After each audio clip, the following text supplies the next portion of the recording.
കഴിഞ്ഞ സംസ്ഥാന സർക്കാരിന്റെ ഒരു പ്രഖ്യാപനമായിരുന്നു ലയണൽ മെസ്സിയെ കേരളത്തിലെത്തിക്കുമെന്ന് പറഞ്ഞ പദ്ധതി.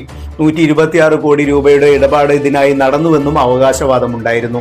ഇതൊക്കെ കേട്ട് മലയാളികൾ ഏറെ കാത്തിരിക്കുകയും ചെയ്തു. പക്ഷേ അന്വേഷണത്തിൽ പണം കൈമാറിയതിന്റെയോ അർജന്റീന ഫുട്ബോൾ അസോസിയേഷൻ അത് സ്വീകരിച്ചതിന്റെയോ യാതൊരു രേഖയുമില്ല. അപ്പോൾ പരിപാടി സ്പോൺസർ കമ്പനിയും മുൻ കായിക വകുപ്പും ജനങ്ങളെ കബളിപ്പിക്കാൻ വേണ്ടി ഉണ്ടാക്കിയതാണോ എന്നാണ് ഇപ്പോൾ ഉയരുന്ന ചോദ്യം. 2023 ലയണൽ മെസ്സിയെയും അർജന്റീന ദേശീയ ഫുട്ബോൾ ടീമിനെയും കേരളത്തിലെത്തിക്കാനുള്ള പദ്ധതിയുമായി ബന്ധപ്പെട്ട് ഗുരുതരമായ സാമ്പത്തിക ക്രമക്കേടുകളും ചട്ടലംഘനങ്ങളും ഉണ്ടായെന്നാണ് കായിക വകുപ്പ് സ്പെഷ്യൽ സെക്രട്ടറി എൻ പ്രശാന്തിന്റെ അന്വേഷണ റിപ്പോർട്ടിൽ പറയുന്നത്.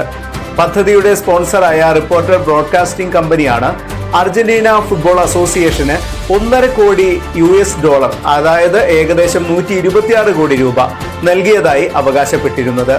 എന്നാൽ അന്വേഷണത്തിൽ ഈ പണം യഥാർത്ഥത്തിൽ AFAക്ക് കൈമാറിയതിന്റെയോ AFA തുക സ്വീകരിച്ചതിന്റെയോ യാതൊരു രേഖകളും കണ്ടെത്താനായിട്ടില്ലെന്നാണ് റിപ്പോർട്ടിൽ പറയുന്നത്. കേരള സർക്കാരും AFAയും തമ്മിലുള്ള ഔദ്യോഗിക കരാറിന്റെ യാതൊരു രേഖയും അന്വേഷണത്തിൽ കണ്ടെത്താനായിട്ടില്ല. അതുമാത്രമല്ല, സ്പോൺസറെ തെരഞ്ഞെടുക്കുന്നതിൽ ടെൻഡർ നടപടികൾ പാലിച്ചില്ലെന്നും അന്വേഷണ റിപ്പോർട്ട് ചൂണ്ടിക്കാണിക്കുന്നുണ്ട്. വിദേശ നാണ്യ ഇടപാടുകളും പണമിടപാടുകളും സംബന്ധിച്ച് കൂടുതൽ അന്വേഷണം വേണമെന്ന ശുപാർശയും റിപ്പോർട്ടിലുണ്ട്. റിപ്പോർട്ട് ഇപ്പോൾ മുഖ്യമന്ത്രിയുടെ തുടർ നടപടികൾക്കായി കൈമാറിയിരിക്കുകയാണ്. മെസ്സി കേരളത്തിൽ എത്തിയില്ല എന്നത് ഒരു കാര്യമാണ്.